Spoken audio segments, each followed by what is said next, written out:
Good afternoon. Today is April 7th, 2025. Welcome to the Building and Grounds meeting. The time on deck is 16:35. We have an agenda before us. How would the board like to proceed? Mr. Chair, I move that we approve the agenda. Second.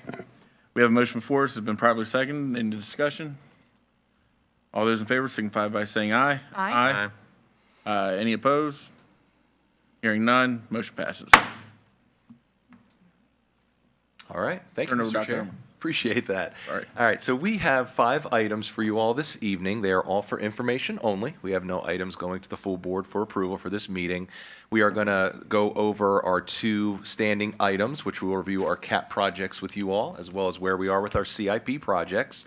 And then we have a Bass Hoover parking lot plan. We're getting a lot of feedback from some parents and other constituents in regards to the arrival and dismissal of students that is there, especially coming off of the main highway and with the overcrowding that we have going on there. So we have a plan that we want to discuss with you all.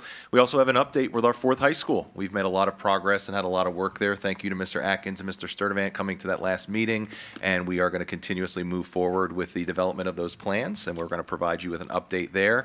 And then we also have our first meeting where we are going to be discussing our redistricting. We want to share with you where we currently are in regards to the plotting out of the timeline, because this is something we definitely want to get ahead of with the opening of our new elementary schools expansions, as well as the 4th high school. So in 2027, 28, and 29, we definitely want to get ahead of those. So we're going to work through that. So with that, I'll now hand it over to Mr. Goodwin, and we will go from there. Thank you, everybody. Thank you, Dr. Hummer. Welcome to the committee, Mr. Chair. Before we begin, I do want to thank also Mr. Funes for his work on this committee and all of the ways that he supported our schools, and welcome Mr. Sturdivant tonight for joining the committee. So we're grateful for the work of this committee and look forward to spending time with each one of you this evening and answering questions.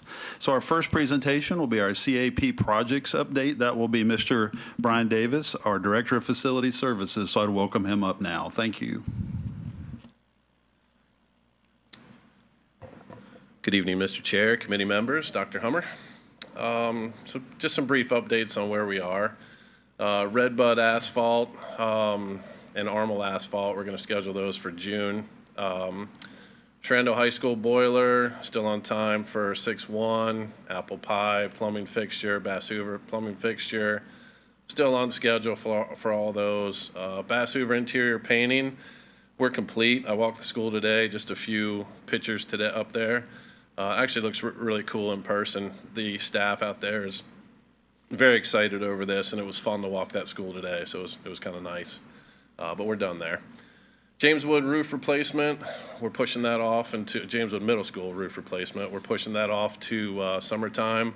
They are going to do a lot of jackhammering, so to speak, or some hammering of brick. So doing it now during school, kids wouldn't be able to hear their teachers, so we're going to push that off.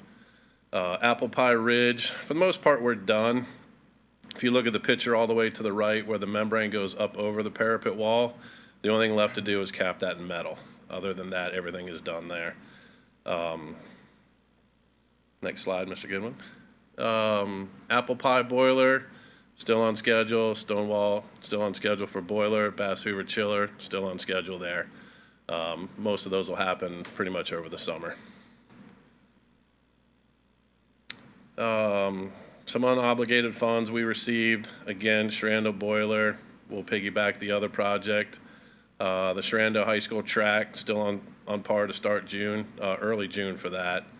Bass Hoover boiler, that one will be out for bid in the middle of this month, late to this month, so we can get that one in over the winter time, or probably an October start. So Millbrook Tennis Court, same thing. We're going to start that in June. Orchard View windows and doors, we're still on hold, just waiting to see where everything lands with that Bass Hoover project. So those are my updates. Do you guys have any questions on anything? Question? One question. Sure. Why does the Bass Hoover boiler and water heater replacement have to go out to bid for RMM or anybody? Well, not for RRMM, so maybe my slide's a little misleading. RRMM is the engineer who's doing it. Once we get the plans from them, then we'll go out to bid to contractors. Okay. So we're just waiting for their bids to come back, or their drawings to come back to spec. Okay, cool. Yep. Great. No other questions? Thank you. Thank you, Mr. Davis, for all your work at Facility Services. Now I'd like to welcome Mr. Kevin Kinney up, Assistant Director of Planning and Construction, for his presentation. Thank you, Mr. Kinney. Thank you, Mr. Goodwin. Dr. Humber, Mr. Chairman, committee.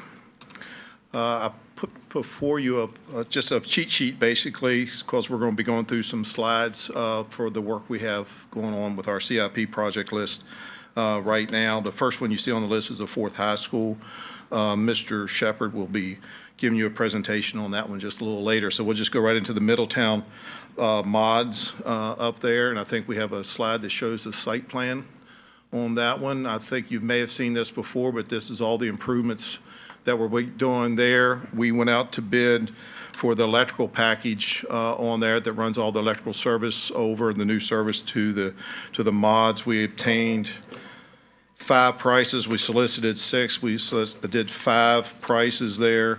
The lowest bid being Shallow Creek, at $143,000. B&B Electric was next at $218,750. And I can provide you this list if you would like, but we did get competitive bids based on the drawings and stuff that was developed by our electrical engineers.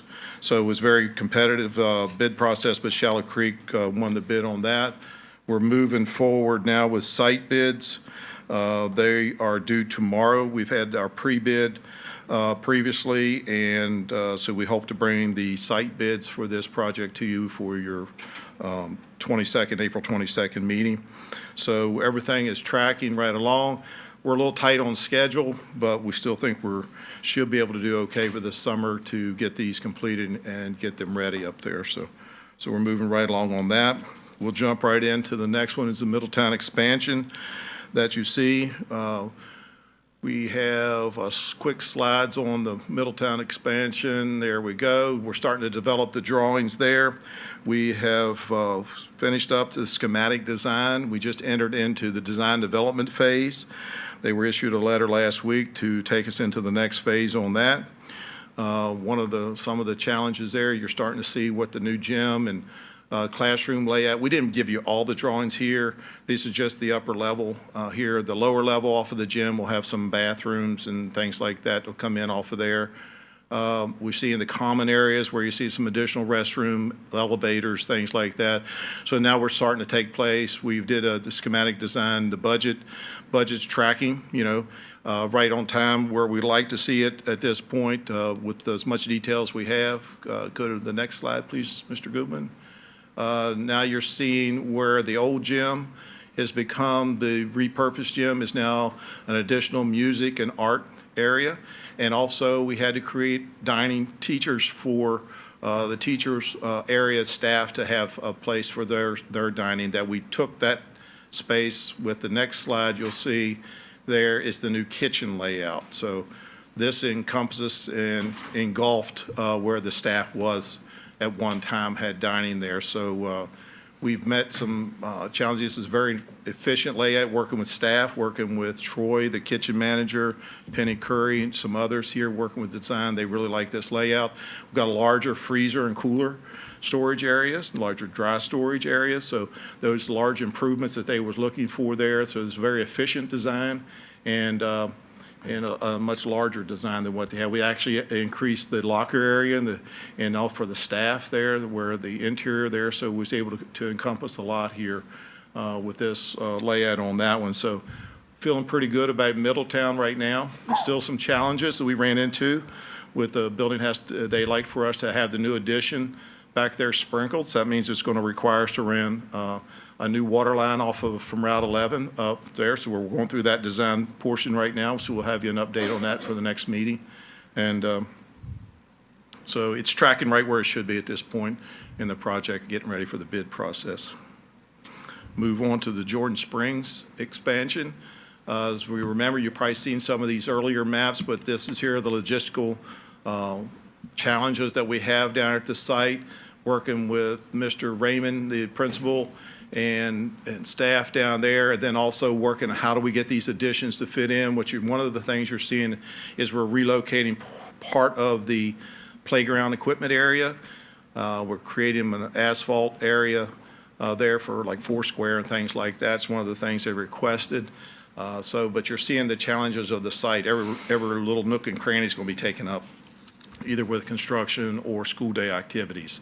So this is a phased construction and a very, very orchestrated phased construction. It'll have to be a dance down there to make sure that everyone's in lockstep. So hopefully everybody's got good music to go by. So next slide, please.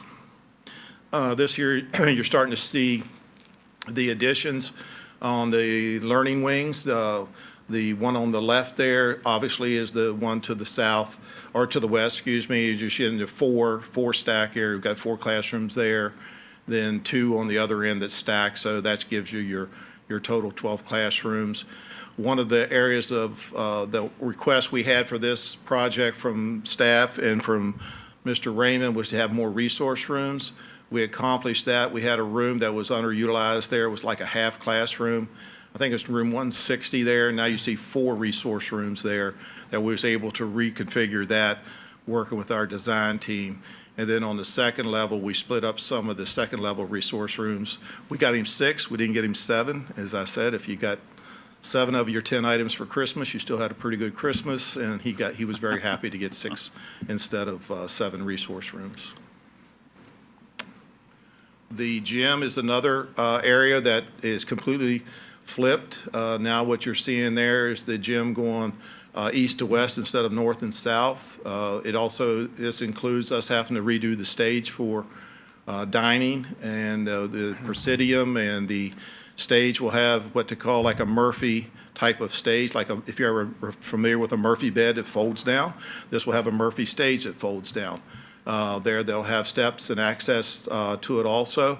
And so we're working with our AV team, we're working with school staff, everyone to accomplish that. So can be that, so we don't lose that performance aspect of this gym, to make it look like a mini auditorium and get the dining that we need over for the cafeteria to expand that area over there. This is fairly close to back to where we started 6 years ago, so with this project when it was cut down in size. This here project is our Dow J. Howard project. Just to give you a brief update there. Construction work has started. Footers, the concrete existing floors have been cut, ready for footers for the new divider wall between the data science lab and the diesel lab. New doorways are being cut in. We've had rooftop units delivered out there in the past week. So everything is full steam ahead out there. We've permits in hand, so we should be pretty good shape for the end of June completion out there. So moving right along. Woodside Lane. Woodside Lane was a challenge for us for the last 20 years. I've been here 8, and I've been hearing about this one for a long time. This is something that's coming to fruition with a lot of people's good help with our finance department and everyone that's involved with this. That we finally got a design. We've got a working agreement with VDOT that they'll take over the maintenance of this road. We're also going to improve from Woodside, where you see at the left of your page, that'll come into the back of the school, back of the visitor bleachers there, and tie right into where we stopped the new construction and the renovation work, right about the ticket booth there at the softball field. So now you'll have heavy pavement from there all the way down to Apple Pie Ridge. You'll have an improved bus loop. We've also have a working agreement. The VDOT will take over the maintenance of Woodside, and they'll also take over the snow plowing of our bus loop, even up around the parking lot where the buses park. So they want to do some more of those type of agreements with Frederick County Schools. So we're very, very happy that this is coming to fruition. This goes out to bid, and I may have not wrote that down on here, but we have a pre-bid meeting, I think Wednesday the 9th. And it goes out to bid. Those bids will turn around in about a week's time, and we hope to bring up before the board, I believe also on the 22nd, to show what our selection on the bids there. Hopefully we'll get good participation on that one also. James Wood High School, I think we might be a little out of sequence on your sheets if you're looking there, but this is James Wood High School rapidly. This was taken about a week or so ago. What you're seeing is the last of the science labs. That'll give us a total of 12 there. But you're seeing the degree of the science labs improvement that's been made. Fume hood is in the picture at the right. We have 3 of them in the school up there now, where before I think we had 1 that was working. So we have 3 new fume hoods. And so these are, I walked through it right after lunch up there today. The last of the inspections were done. And so we're moving right along there. I think there's another slide. Yes, this is some of the detail that you see at the labs, at the different counters and what have you, from the gas supplies and water. So just the multitude of opportunities for the students to have to work. More fume hoods. This is a working area for the teachers. This is all behind the scenes, these type of work areas and what have you. So very pleased with how that's wrapping up. We've remobilized on site. We're prepping the parking lots up there. Right now, we'll be paving next week, doing the final paving in the 2 major parking lots where the teachers park, and then over where you've seen all those construction trailers for the last 3 years. That paving will be done during spring break.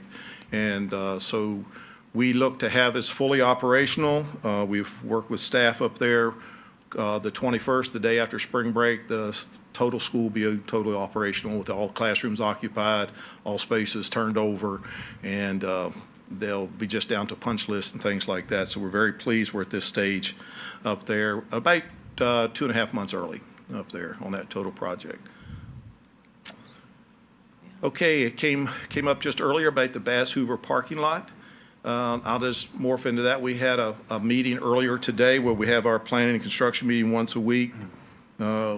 We have this, as you see, this is the potential of what this parking lot can be, what we're proposing to you. Would see on the left-hand side there is the existing parking lot, the parent drop-off loop, what have you, needs to be expanded. We've got the right side is deteriorated. We have a lot of issues. I think you're getting a lot of phone calls, as Dr. Hummer said, some others. One of the things we looked at previously was looking at the modulars down to the lower part of your page with the approved fire lane. While we're doing that, we also need to look at additional parking because of just, we don't have a large enough parking lot there. It's been piecemealed. And I think then the third component that's been put into it, and you'll probably see on the next slide, is, that back right there is the bus loop. While we're at this, do we want to take a look at paving the bus loop? So this plan here is what you're seeing is proposed right this summer funding is that curved area that you're seeing there.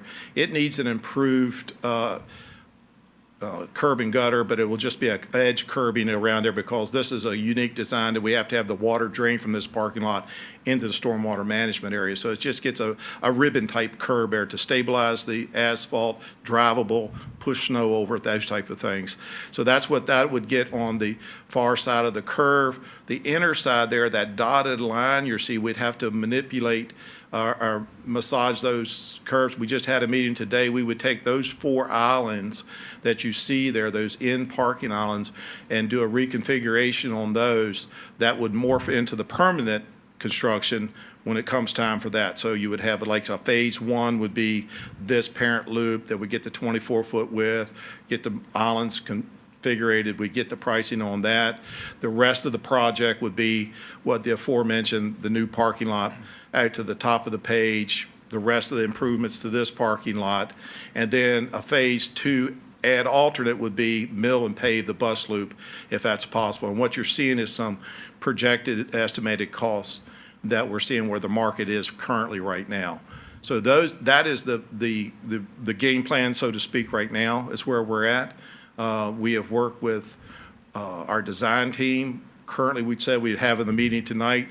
I know that there was no action required tonight, but this is just an update on where if this is something that meets favorable or y'all have questions on, I'd be glad to take them back to the design team or provide you additional drawings or what have you may need to take a look at it. Just one question, Mr. Chair. Mr. Kinney, just out of curiosity, for the driveway, I'm guessing that's concrete rebar construction underneath, or how are those, or is it just asphalt? What's that, ma'am? I'm sorry. The islands. Yes. The islands? Yeah. They don't have rebar. Those islands typically don't have rebar. They're just what they call like CG6 okay? Your typical, you have a concrete pan, you have a header curb, and off to the back, they're about 6, 8 inches thick, like that, solid concrete. Okay. Yep. And it's actual, a mix just designed for that, so it takes the wear and tear and what have you like that. But that would have to be tore out, and it's so we can get a 24-foot aisle width, so we could do double stacking through there, Got is it, what we'd like. okay. And this edging that I'm seeing, is that concrete as well? Is that the? Yeah, the that's- edge would be concrete, Concrete yes. too, Yep. okay, okay. And it's a ribbon curb. You've probably seen it, but you just don't say, hey. Probably. And, you know, if you're not Yeah. looking for curb and gutter, you really don't notice it, but it's a drivable type of curb, so if the tires go over on it, doesn't hurt anything, just come right back on it.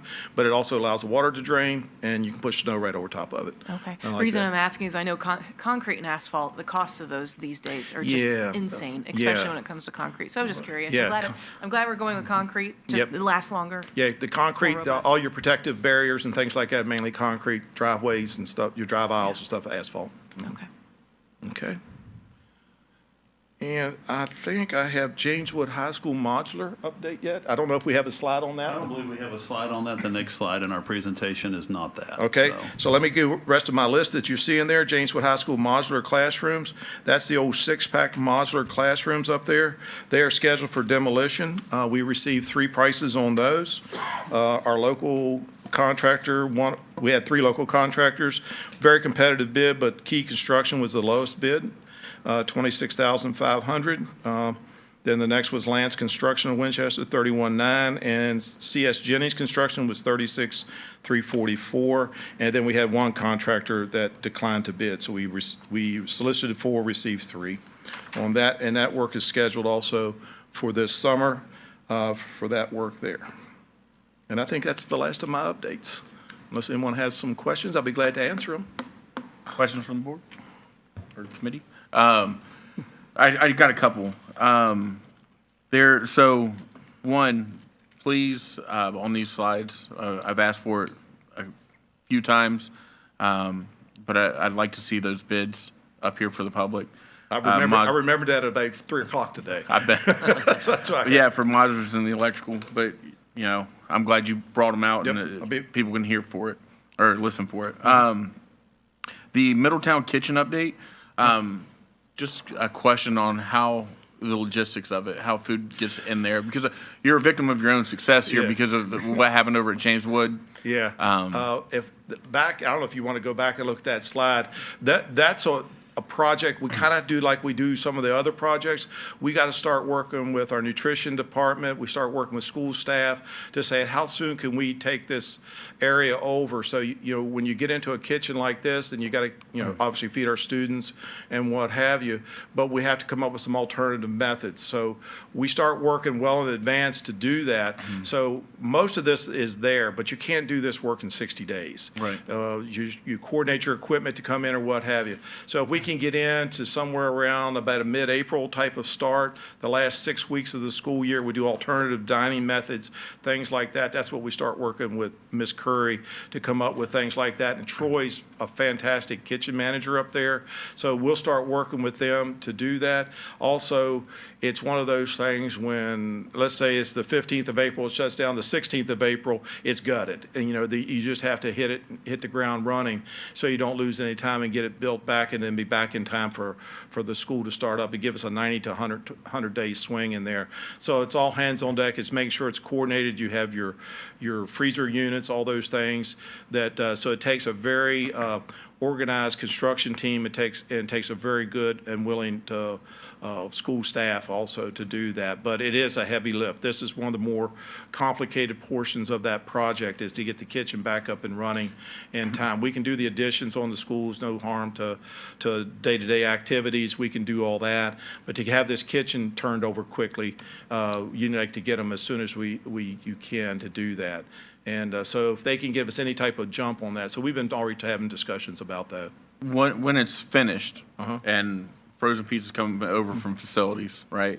How are they getting in here? It's no different than what they're doing now. The loading dock's still the same place. They still bring it in the back, and they just come down and they turn right around the door and bring it right into the kitchen, bring it in the same way they've been doing. Okay. The kitchen's in the same location it is to the cafeteria right now. Museum. I'm sorry, I misunderstood. No, your no, question. no, no. I'm glad Yeah. you did misunderstand because I like the other explanation as well. No, but that's same delivery methods they've been using. Yeah. Okay. Yep, it's the same location. And then comment about Woodside. I'm glad that VDOT's going to take that over. Yes. My concern is with everything that the government does, especially VDOT, they're not going to get to us and plowed in time. I would say that's legitimate. We'll see. Yeah, they say they do this program in Shenandoah County and Warren County and some others. So they brought it to our attention that we said, well, let's try one and see. And so I agree. Yeah. You know, don't disagree with you on that one. And I'm just, if there's any way we can, put a fire up underneath there Okay. on them to ensure that they do get that done, that'd be great. we'll see what we can do. Mr. Chair, if I may, we'll add that to our list for facility services so that when we do push snow this year, we'll be ready. We'll just monitor and then make sure it happens. But they're prepared. We've been doing that, so Yeah. they're prepared to continue, but they need to take it over. Yeah, So- I'm just thinking, Semper Gumby, always be flexible. And, just in case they don't, we might have to, do it ourselves. I'd hate for school to be held up because of VDOT. Yeah, I'll know. We won't We let won't that let happen. that happen. Yeah. Okay. All right, appreciate it. All right, thank you. Thank you, Mr. Kenny, for all your work. At this point in time, I'd like to welcome up Mr. Shepard, our new Director of Planning and Construction, for a talk about Fourth High School Planning and Design update. Thank you for being here tonight. Logan. Yes, thank you. Dr. Hummer, members of the committee, we're going to talk a little bit about where we are with the Fourth High School. So, just had a note passed to me here. Oh, I dropped something. Thank you. And the winner is. Yes. Okay. So we're going to talk about the first launch session, which we had a couple of weeks ago. Mr. Adkins and Mr. Sturdivant were there for that. But before we get to that, I kind of want to give you the backstory as to how we got to that point. So within a couple weeks of VLK being hired as the architect, we started a process called curation with them. So the curation process was many days and many hours of meetings. We started with 3 consecutive days at Jameswood High School. We met with members of the instructional team, instructional coordinators, executive staff, planning and construction staff. We worked with, we met with students, staff. We did 3 school tours over that time. We did Jameswood High School, Millbrook High School, and Shenandoah High School. We came back for other meetings where we actually ended up going and touring Robert E. Ayler Middle School. So we had a number of times where we were able to get, or VLK was able to get a lot of feedback from, again, students, staff, administrators, kind of asking questions. They had a very, very prescribed process and questions that they asked. What are you looking for? What are your likes and dislikes? What are things that have contributed to a positive school experience? What would you change about your school experience? Things like that. So through all of that time, they're taking notes, they're using that information to then go synthesize and ultimately come up with a design for the school. So once that was done, we held our first launch session again, which was on March 25th. And as you can see there were a few different sections that we went over that night. One was an overview of the project, which again, everybody was just kind of presented with that same information, but obviously in a little bit of a longer format than what I just gave you. But we had parents, students, community members. We had our executive staff there, planning and construction, Mr. Adkins, Mr. Sturdivant were there. And that led us to what was called their gaming exercise of launch. So what that was, and we've got some pictures that you guys can see, the gaming exercise. We were put into teams, and really what it is everybody was given a plat or a layout of the school site, and you got to play architect. You got to play designer for the evening, and you were given scaled kind of game pieces that you were to put together if you were to design your ideal school based on the size we're looking for, based on the other things that are needed, like parking lots, athletic fields, things like that. So. Once we went through that process, we actually, it was interesting. We kind of had to assign different roles within the teams. Every team assigned the students to be the leaders of those teams. So the students came together and actually did the presentations to the rest of the group. And as you can probably imagine, our students probably did a better job of presenting that information than any of us could have done. They were very great in their presentation skills, but they are very perceptive. They're very intuitive and intelligent. They had great suggestions throughout the process, not just on the night of the launch, but throughout the entire process. The feedback that we got from students was really, really critical. And kind of helping shape what this process looks like. So once we were finished with, we had a finite amount of time, I think it was 30 minutes, to be able to go through and create our ideal layout. And it included everything from where the school is going to be, where is the bus loop, where is the drive-in, where's the entrance of the school, how are we going to orient our fields to ensure that you're staying out of sunlight for a baseball game, things like that. And then once we were able to finish that process, each group was to come up with different big ideas that they felt were very, very important for the design team to take into account. And then each team had the opportunity to walk around, and we were given little, you can see them up there, stickers to put where you agreed with different themes or different big ideas that each team came up with. I will say that one right there that you're looking at had the most positive feedback on it. That team had a little bit of a cheat code named Mr. Kenny on their team, who has been through this a time or two and was able to kind of steer the conversation. But again, everybody had the opportunity to give feedback in an environment where it was very safe for people to say, I like this, I don't like this. And it was very successful. Now, what's going to happen from this point?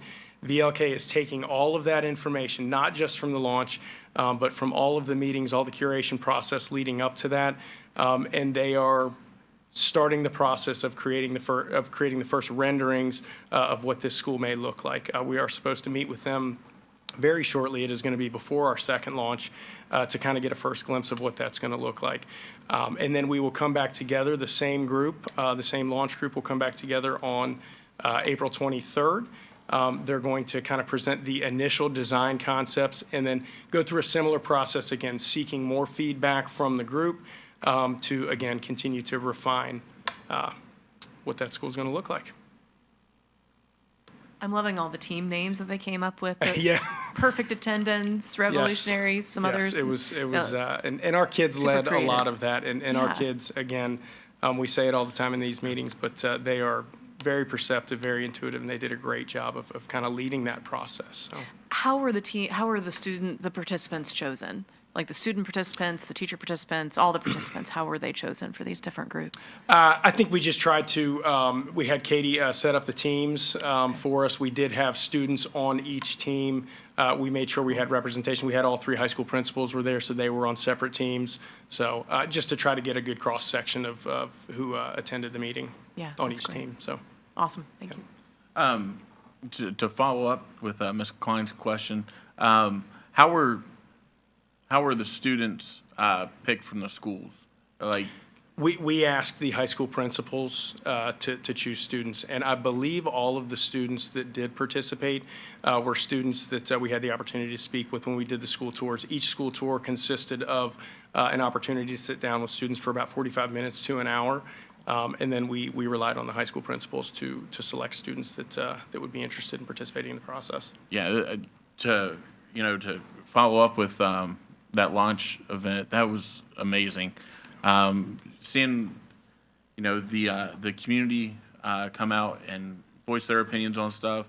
The students really kind of did take charge on a lot of that stuff, but it wasn't stuff like, well, we want vending machines here, or we want, something that doesn't contribute to curriculum, They were very, they're, like you said, very intuitive about what goes on and the problems that we face with the high schools that we currently have. So they were talking about expansion. How do we do that? How are we How do we make responsible it with our land? adaptable for growth? And yes, and how do we interconnect the campuses? Things like very high level 100%. Suggestions. Yeah, And absolutely. I didn't expect all that, but they went into some great detail, and then using some of the natural terrain features that we have with the storm runoff. Wetlands, Having yep. the arts and music facing out toward that. So, for inspiration and different things, I thought it was great.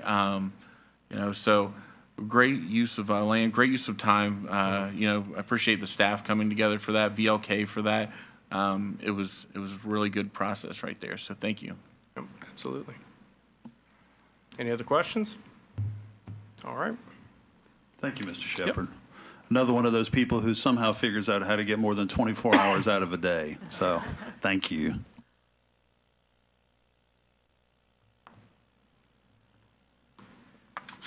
Good evening, committee members, Mr. Chair, Dr. Hummer. I'm here to talk with you a little bit tonight about the redistricting process. I want to remind everyone that as we started to embark on our journey to build a fourth high school and our expansions, we've talked from the beginning about the need to also do a redistricting process. Our first slide we have for you tonight talks a little bit about our dates. So the elementary redistricting, we'd like to consider that to be effective August 2027. I want to remind everyone that doesn't say August 2025. So we have a ways to go before we get there. Secondary redistricting, we'd like that to be effective August 2029. Obviously, that's when our fourth high school will be ready. And so however, as we go through these slides, I just have a few, but I want to remind everyone that we want to conduct one process to take care of elementary, middle, and high, but we would implement them with these dates. So we wanted to talk a little bit about our timeline and how it looks beginning in late 2025, the selection and contracting of a consultant. That will have to be through a well-designed RFP, request for proposal, where we'll put our timeline, our needs in there, and then we'll solicit bids for that RFP, including a review by this committee before we get to that point. So in the 2026 spring part of the year, it would be our data collection. So we would have our consultant that would be onboarded with us, work through all the data, we'd share all of the information, and I do want to remind everyone how hard we have worked to try to have really accurate numbers. We talk about enrollment, we talk about heat maps, we talk about projections.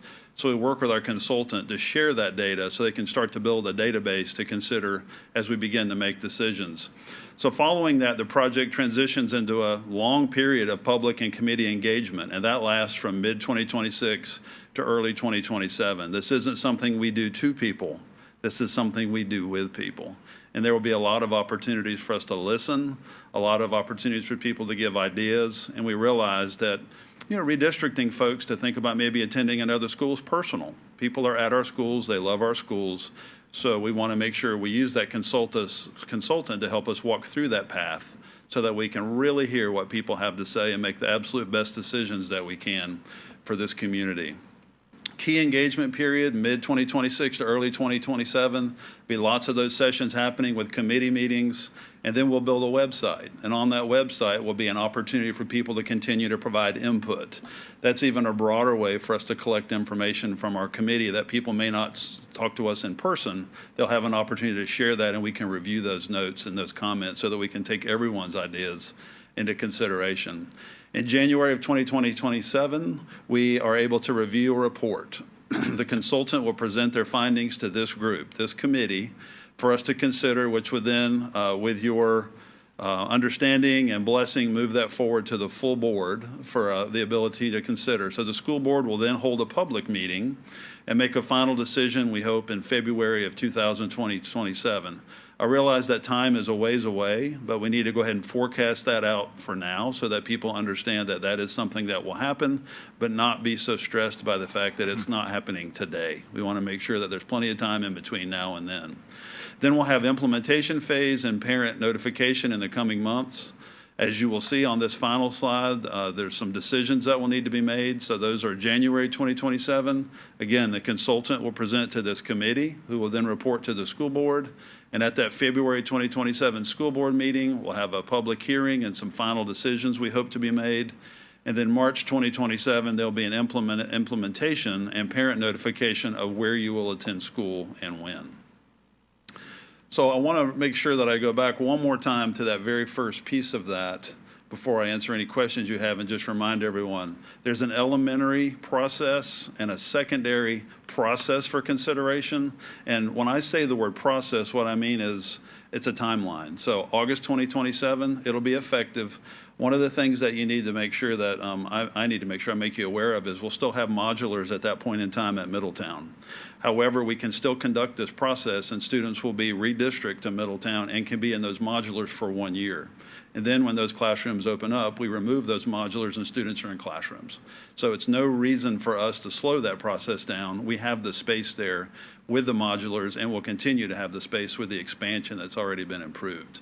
The 2029 date is contingent and counting on that high school being delivered in August 2029. That's why we have that key moment then.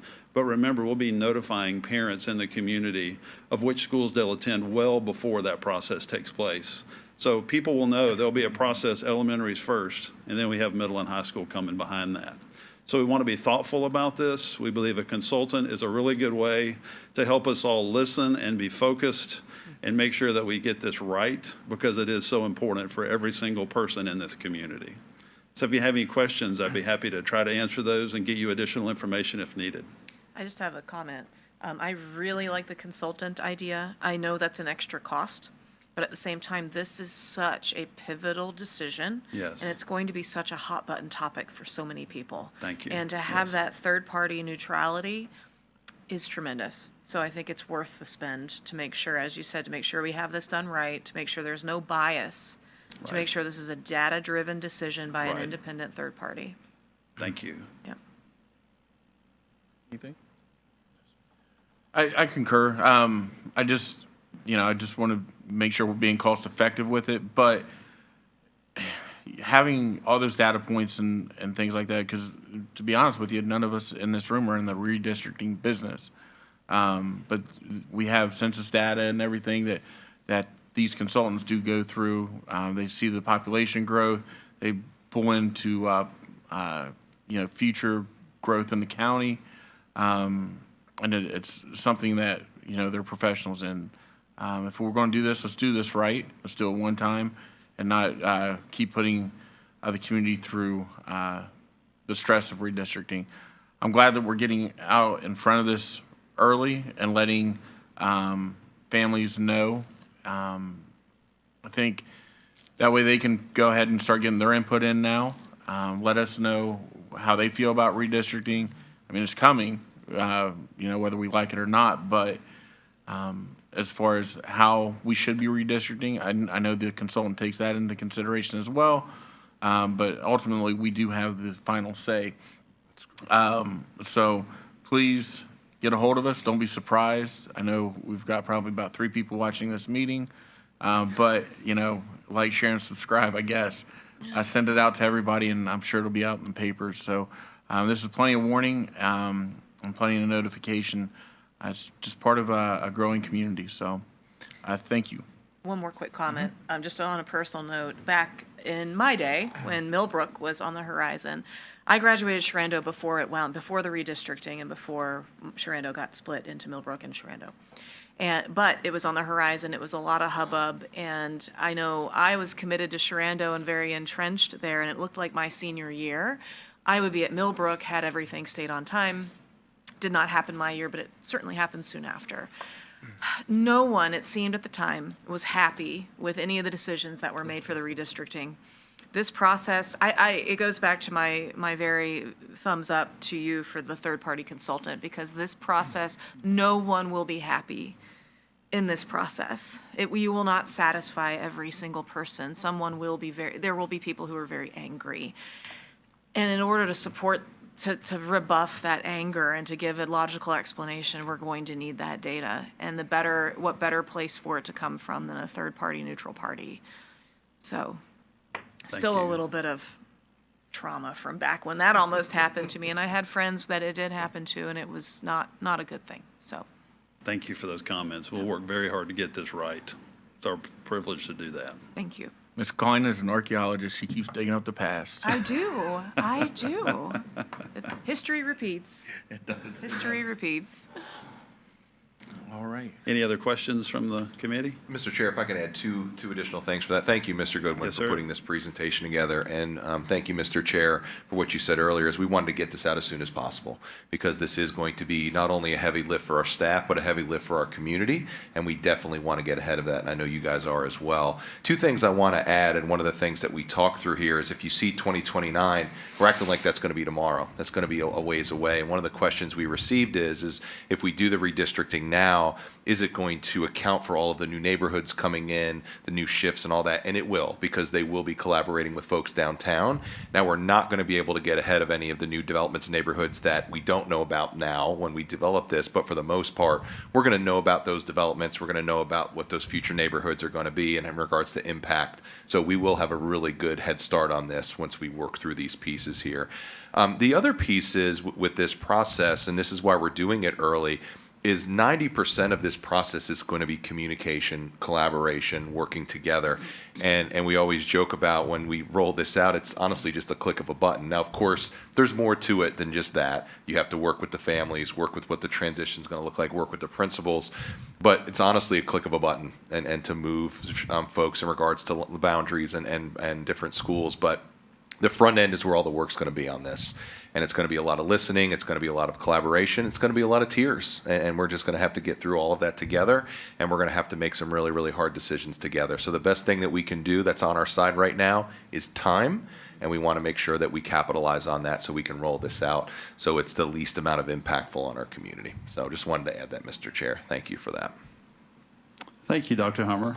That concludes our agenda for tonight. I want to thank my team and for the work they put into the presentation. Thank you to the committee for always spending time with us, listening and giving us ideas. And Dr. Hummer, thank you for your support. As always, I turn the meeting back over to you. All right, Mr. Chair, so that's all we have. As I mentioned, no items to the full board for approval. But if you have any other questions, we're more than happy to entertain them. Thank you. Anything further from the committee? No.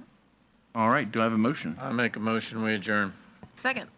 All right, there's been a motion to adjourn. It's been properly seconded. All those in favor signify by saying aye. Aye. All those opposed? Hearing none, motion passes. We are adjourned.